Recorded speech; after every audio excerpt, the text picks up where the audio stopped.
lovelies, you're welcome back to my channel. If you are new here, my name is Bola. I'm the host on this channel, The Immigrant Nurse.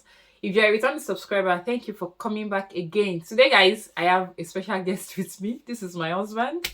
And I brought him to the channel so that he can help me, because I really don't have so much idea about this topic, but a lot of people have been asking me, and I thought to, share and let you guys know. And it is basically how we were able to get our car within 3 months of arriving in the UK using our international license. So if that is something you want to know more about, please keep watching. Don't go anywhere. It was one that did the whole process. It was at the forefront of the whole process, and he has better idea and knowledge of what went down. So the first thing was, we knew we needed a car because we were married coming into the UK and we had a son. And we had tried to use the public transport a couple of times. It was not so convenient. One of the reasons is because I work in another city outside of where we live, which is about 30 minutes drive away from home and 90 minutes train to work. And from my train station to my workplace is another 15 minutes walk. It was very cold and it was extremely stressful. So we thought it would just be easier for us to get something that will help with our mobility, and it will suit our own convenience, because coming back from Nigeria, we both had our cars and life was just so easy peasy. We didn't have to go through all those stress. So coming here and experiencing that with a toddler was not like the easiest for us, actually not with the cold weather. So we thought, okay, why not let's get a car. At the time, we didn't have a lot of information about getting car. People were saying that we could buy using different applications, and we were not sure, because you could buy a car, and once you buy a car, you can't go back to the owner and say that the car you sold to me has a fault, come back and take your car or refund my money. It's not that easy. But we felt that if we could get from a reliable source where we can always go back to make complaints, it might make more sense. So his friend came around to visit us at the time, and he got talking with my husband. So I think at this point I have to hand over to him. What's the Okay, so after your friend came around to greet us, and you guys got talking about getting a vehicle in the UK and mobility and all of that, you guys had a conversation around that. So how did we come about making up our mind on how we wanted to get a car? Well, the first thing is that we found out mobility is actually not luxury. If you could actually afford to be mobile, you best get doing it. Otherwise, you go through many things that you need not. So it saves you a lot of time. Because sometimes we needed to use the train and they would cancel the train schedule. The train a couple of times. Yeah, we missed the train a couple of times, and sometimes missed the bus at the bus stop as well a couple of times. And sometimes, okay, for example, some weeks ago, the train, the network rail was on strike. Those train guys, they were on strike. So you had to call Alpha taxis. Like the taxi people were like, they were fully booked and they don't have any availability. You have to pay a lot of money. So if you had your car, you can just easily plan your movement without the stress of train time and all of those things. Yeah. So what happened was that it made me realize it's actually possible to... That your friend, right? Yeah. Okay. It made me realize it's actually possible to walk into a store or maybe a dealer shop, get into a dealer shop, and then look at what is available. Even if it's way beyond your budget, it doesn't hurt to ask and to find out what it will take until you find what works for you, which was precisely what happened. I think we walked into Toyota, right?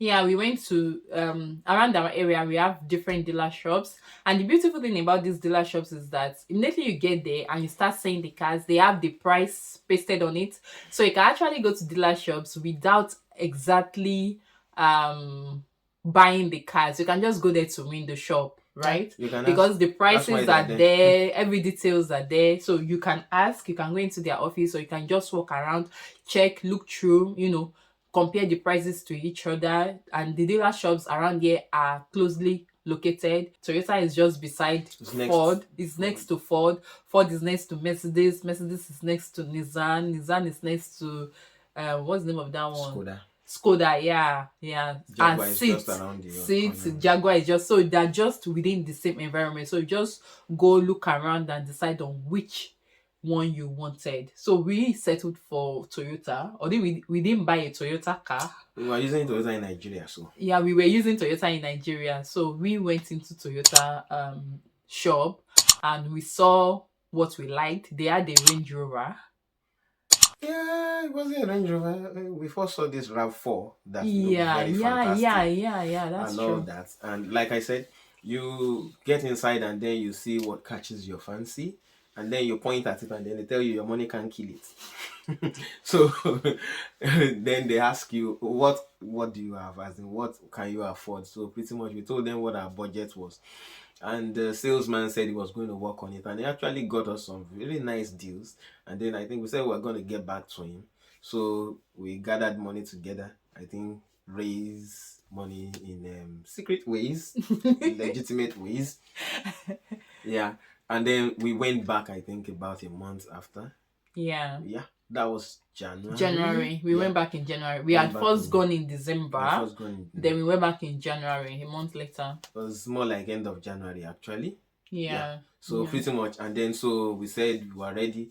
Interestingly, before we got inside, we just decided to look around the car Again. lots. Yeah. Yeah. Which is what you can always do, and nobody will say, "Hey, what are you doing there?" That's why the cars are there, Yeah. so that you can go and see what's up. So we just, and then we found this Range Rover in a Toyota lot, and that was Inchcape, by the way. Yeah. And that was quite interesting. As soon as I saw the number on it, I knew that this was a good deal instantly. In fact, there was some other guy who had just walked by it, and I could see it in his eyes. He was interested. And I told my wife, let's run inside to go and before somebody else. But I think the guy was more like my wife. He was still thinking there's still something beautiful around. There was this elderly couple too that I saw were going towards the car. And I Yeah, knew I remember if we them. don't do this, we won't get that car. So just ran inside. Because the thing about the car was for it's an Evoque. Yeah, Evoque. Yeah, Range Rover Evoque, and for its price, it was the only one that fits in our budget. Every other thing was high. You see a small car, and then the price is high. You see the Yeah, that's big car, and true. then the guy is That's high. true. You ask yourself, why do I put so much on this Honest, little yeah. car? But this one, the price just fit the size, and well, it was. I mean, fit. Was, Yeah, they get it. yeah. So was quite good with it. So we just ran inside and then I just saw okay, it's automatic, which was what we wanted. Yeah, and then we just ran inside and then we told them we found it. You know, like you're back in school where I found it first. Yeah, that was it. So by the time I think the couple and the other guy will come in, we were already having the conversation. Yeah. You know, pretty much. And so they told us the price, which was of course what we had seen, and then how much could we afford, how much did we want to put down. I think they even said we could put down as low as 1K. Yeah. And then we said we'll do better and we put 2.5. Yeah, 2.5. Yeah, put 2.5 down for it, and it sounded ridiculous to me, but yeah, they accepted it. What's my business? Okay, sorry, before you continue. For those who are watching, there are different ways to get cars in the UK. So we got our own true car finance. Yeah. So you don't. It's not like we are saying we bought a Range Rover for 2.5. No. It was finance. Yeah. If you so the thing I'll tell you about cars is it was a used car, but it was as good as new because Toyota made it back to its factory fitting. They made it as good as new, pretty much. And if I would advise, I would And say, how many people had used I think it? it had Two. two owners, Yeah, but three two, keepers. just two. Yeah. But three keepers. But the point is you wouldn't know. I mean, they don't paste it on someone's forehead that this is brand new. So you would have gone before anybody knows. And then it does everything the brand new does in any case. And if I would advise, I would say why exactly put money if you're in the UK? Put money on a brand new car. Beyond that, you won't do MOT on it for like 3 years. That's all there is to it. And Otherwise, there is more. They are tearing the rubber by themselves. So. tearing the rubber by itself, what does it matter for the amount That's of for money? you. People have their own. Yeah. If it's rubber you want to tear and then you can do all that. But understand that it will cost you. For example, let me give you an example. A used car that you will find at say 25K. By the time you want to go for the new one, it won't be less than 50K. Yeah. And so you can imagine that if you were planning to pay 300 a month on it, you're going to be looking at paying like 600 a month. And in 3 years, you will have to do MOT like everybody else. So those are the things you consider. You could decide to buy a car outrightly from, there are low end cars. When I say low end, I mean the cost on them is not too high, £2,000, £3,000, and then you find a good one. I think what dissuaded us from doing that is that we found that people have actually, even in the UK, had bad experiences buying cars that they had to literally spend so much to fix and all that. So, like when my Like friend when they came, bought that car outrightly, they had to spend more than the amount they used to buy the car to fix the car. yeah, yeah. And so, like when my friend told me about his own experience, he said he decided he was gonna eat a frog, he should eat the fat frog with the egg. So pretty much he went for financing. And then I think this is key mentioning. Many times people what dealers will tell you is, or what people will tell you is, if you are not up to 3 years in the UK, you can't get a finance, you can't get a loan and all that. The fact is we were less than 3 months. I mean, I Yeah. was less than 3 months, and that was not a problem at all. I think the only thing was that the insurance went up. I mean, not the insurance, the interest rate. So if I was doing a finance as someone who has done more than 3 years, I would have had an interest rate of like 4%. But because I was new, it was like 7%, which for me, it wasn't too bad when I looked at the numbers and all of those things. The point blank thing I'm trying to say is that it is very possible. You don't have to have spent 6 months or 3 years before you get a car finance. You just need the right dealer to meet and all that. And if you don't ask around, you wouldn't know. So basically, we had them prepare all the paperwork and then they showed us. We made the deposit, signed, asked for our employment details and all that, looked at our salary, our expenses, and saw that, yeah, we could actually do this monthly and all that. And then we put an overhead that, okay, for maintenance and all of those things for the car, we can do this monthly. And then it was a go. I think they called us about 2 days later Yeah. that the car was ready for pickup. They made sure that the MOT was done. They So did the they did the MOT MOT. On before. their own bill, the price of the car didn't increase. And that was good for me because I don't have to worry about MOT. I just had to do tax and insurance. For tax, there is a code you have to wait for from the dealer. Or if you are buying from someone, you need a car, that code. When we say Yeah, tax, we mean road road tax. tax. That's what we're talking about. So there's a code from the former owner or the dealer that you need to retax the car so that it comes in your own name. And so I even did tax for just 6 months because I was trying to save money instead of 1 year. And it doesn't come at extra cost, frankly. It was just divided down the middle. For the insurance, so when I ran through the various insurance, I didn't actually go through much. I just used the one my friend was using, which was Admiral, interestingly. I would put a link in the description box that I can use to compare different Yeah, insurance companies so that you can get for lesser yeah, price. yeah. You don't have to. So basically, it came to like 1,000, and then I saw if I included a black box in it, it will come to like 700. And I didn't like Admiral because they wouldn't let me pay monthly, which was what I wanted to do. They wouldn't even let me pay twice. They said I had to pay everything at once, but I had no problem. I mean, since I could do the 700 at the time, not that I couldn't do the 1,000, but if I can save 300, I Why mean, not? life is easier. Now, the downside of the black box is that it's a device that they come to install in your car, and many people have had many complaints about it. When I looked at the reviews online, oh, if you travel too far, they'll tell you you have gone on an unnecessary journey because you are told them when you are buying the car that you are doing maybe 10,000 miles per year. And then if you suddenly do 1,000 miles in 1 week, they will say, what are you doing? It's beyond what you budgeted for, that sort of a thing. If you accelerated too fast, or if you applied harsh Ad break. ad brake, it's going to register on the black box. It's not that they are monitoring, he has gone to Bolton, he has gone to Essex, he has gone. No, that's not what they are doing. They're just looking at the metrics of, are you exceeding the speed limit and all that. They are supposed to be sending driving cues monthly, okay, based on your performance. I'll tell you right now that they sent me one for the month of March where they said I didn't do well. And what's the worst thing that happens with the black box actually? They will tell you that you can't pay that 700 when you want to renew. You have to now pay the 1,000. Okay. At which point you can decide to go to another insurance. Company. Exactly, and all that. But really, otherwise, if they will still offer you the same 700, you can just go with it. If you want to get them to remove the black box, the cost is on you. I think it's about £120. 100 for the removal itself, and then £20 for like transport for those who come to do it and all of those things. But so ultimately I would say I've not found any, because I asked the guy that installed it about, oh, I heard about this, I heard about this, and he said it's none of that. That just don't brake harshly, don't accelerate too fast, don't exceed speed limits, you'll be fine.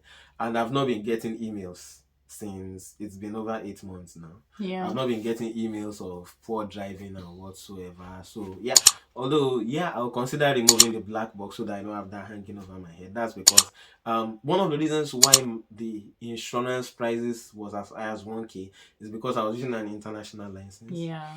And I should mention this at that point, that so if you're new in the UK, the regulation is that you can drive with the international license for 1 year from the time you entered into UK, or your local driver's license. I didn't know that, so we came with our international International license. But I license. found out you can actually drive, for example, with your Nigerian license for 1 year, provided it's valid. You should never give anybody An an expired expired, license. otherwise you're in big trouble.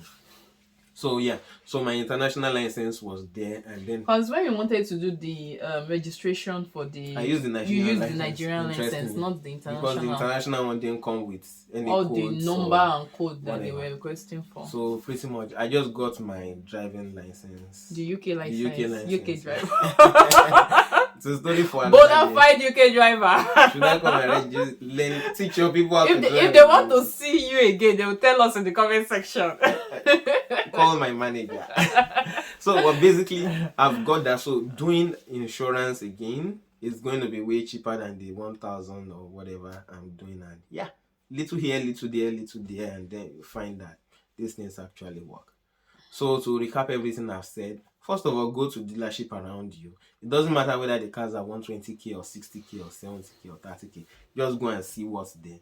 Walk into the shops and then ask them what's available. Usually they will ask you what you can afford, and then you know what you can afford. We are doing our own for like 4 years, and which is putting, I think you should mention at this point that they can actually change their mind, upgrade the car if they want to, yeah, and about that. So yeah. so the finance option we did says we'll pay for the car fully in 4 years. But then I asked, because I read all their tiny prints, which you should too.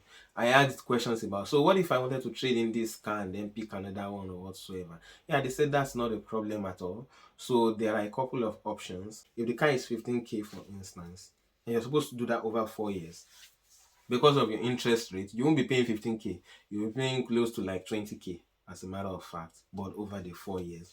If along the line, maybe 2 years down the line, maybe by the time you have paid like 10k, half of 20k, you feel like I want to change the car, and then you go back to them. You can give them the car, they work out the maths of the difference, how much you have paid, how much remains to be paid, the cost of the new car, they work it out, and then they just jumble it up, and then you have the new car in quote that you're asking for, whether it's brand new or used, but you have the different car that you want to upgrade to, and then you just leave the other ones behind.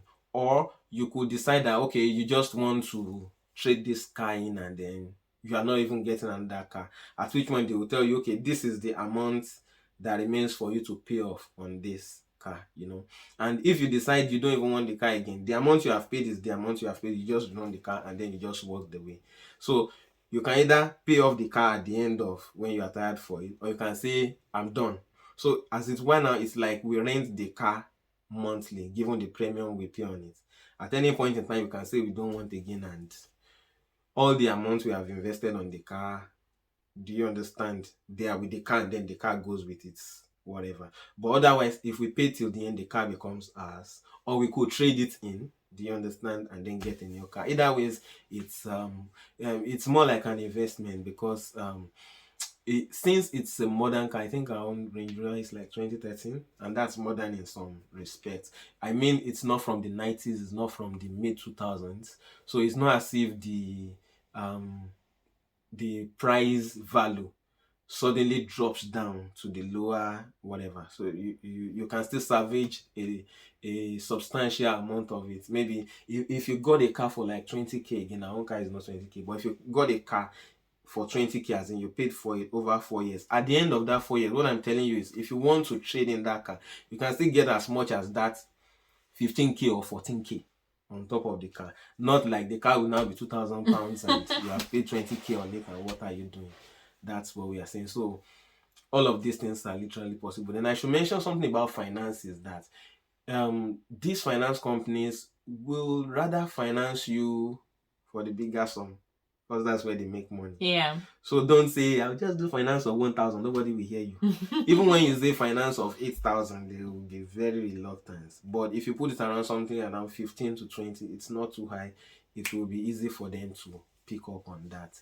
Yeah, you might be scared about what numbers might come to if your numbers enter into 30 and all that. But I think that something between 12 and 18, you should be able to get that done for something reasonable. If your income is maybe you alone or between you and your spouse is around 50k or so, yeah, you should be able to do that. And we should mention that financing also contributes to your credibility. Yeah, it does actually. The concept around that is they just want to see that you're able to maintain a cash flow. That's it. So and you are consistent with your payments. Yeah. From where we don't come from a credit economy. You want to buy anything, you pay for it. You pay outrightly. If you don't have outrightly, you are going back to your house without it. But here they want to, and if you come to live like that in the UK, they will say, we understand that you have been paying for what you need, but we don't know that when you want to borrow money, you will pay back. Yeah.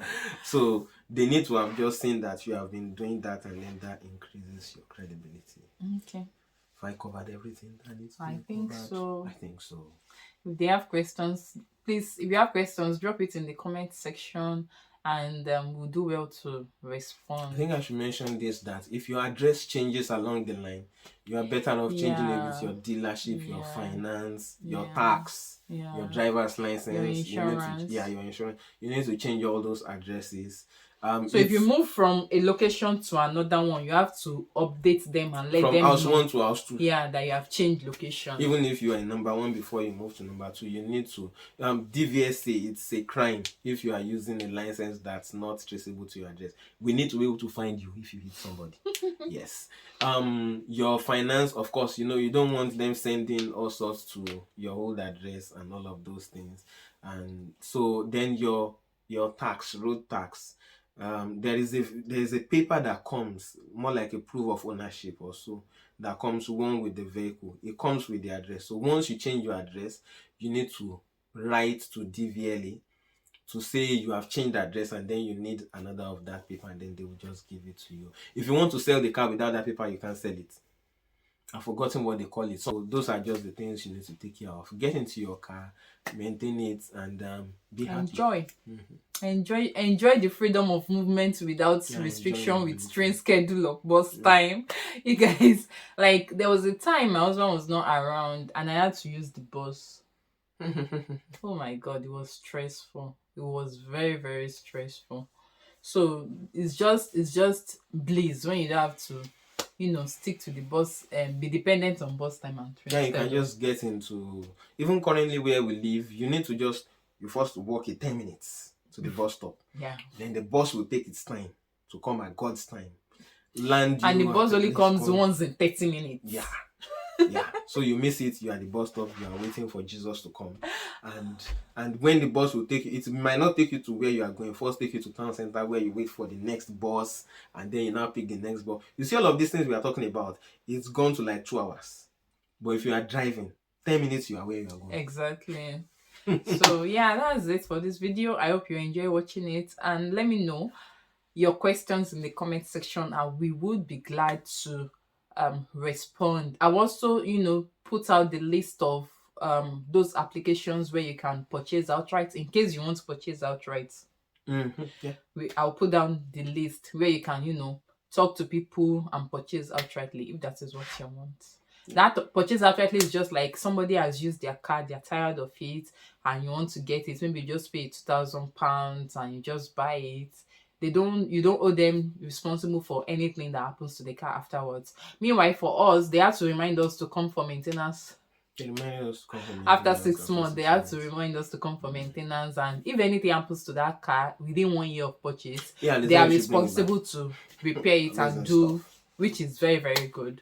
But you can't do that if you buy outrightly. You bear responsibility for whatever comes with it. Yeah, people get good cars by buying outright. They They don't do. get it on. They do, and all that. But we just went with this option, and then it's been fine. That's it. So Yeah. yeah, what works for you? Yeah. Give this video a thumbs up if you have enjoyed watching. Smash the like button.